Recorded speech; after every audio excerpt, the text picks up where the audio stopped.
Bonjour à tous, je suis ravie d'être là, je m'appelle Marjorie et je suis ravie, même si je vais vous parler d'un truc pas très rigolo, je vais vous parler de l'anthroposphère.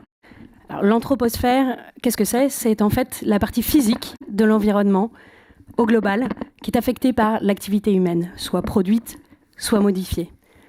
La raison pour laquelle je vous parle de l'anthroposphère, c'est parce que en 2020, qui était décidément une très belle année, la masse totale de l'anthroposphère a dépassé la masse totale de la biosphère.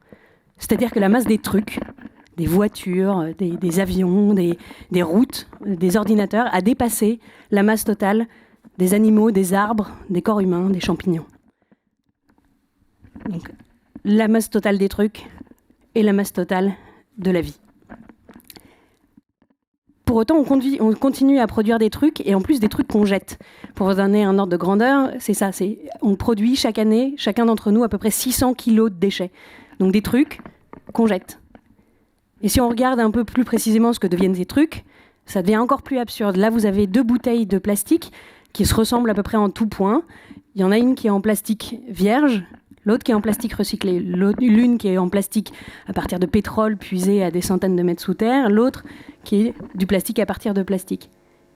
Et pour autant, c'est la bouteille en plastique à partir de plastique qui coûte plus cher, 20% plus cher. La raison derrière ça, c'est parce que tout au long de la chaîne de la valorisation des déchets, il y a des petites poches d'inefficacité. En fait, on ne sait pas ce qu'on collecte, on ne sait pas très bien ce qu'on trie, et du coup, on ne sait pas très bien ce qu'on essaye de recycler. Et c'est cette mission qu'on s'est donnée chez Lixo, c'est en fait de rendre la compétitivité à ce marché-là, de faire en sorte que la bouteille en plastique recyclé soit moins chère que la bouteille en plastique vierge. Alors, techniquement, comment on fait ? Alors, on s'adresse à des gros industriels et on leur permet en fait de tracer en temps réel, en continu, la qualité des flux pour optimiser la façon dont ils gèrent tous ces flux de déchets. Faire en sorte qu'en fait, le plastique peut être recyclé, le soit, et qu'une bouteille de plastique recyclé concurrence enfin une bouteille de plastique vierge. Pour faire ça, on a une solution un peu complexe. On a du hardware qui nous permet de capter des données. Ensuite, on a des algos qui nous permettent d'analyser ces flux de données en temps réel.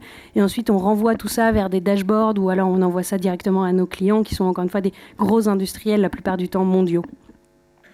Pour faire ça, on est une quinzaine d'ingénieurs, d'opérationnels, de commerciaux qui sont mus à la fois par beaucoup d'enthousiasme et une ambition qui est à la fois une ambition écologique et une ambition économique parce que c'est comme ça qu'on craquera le sujet.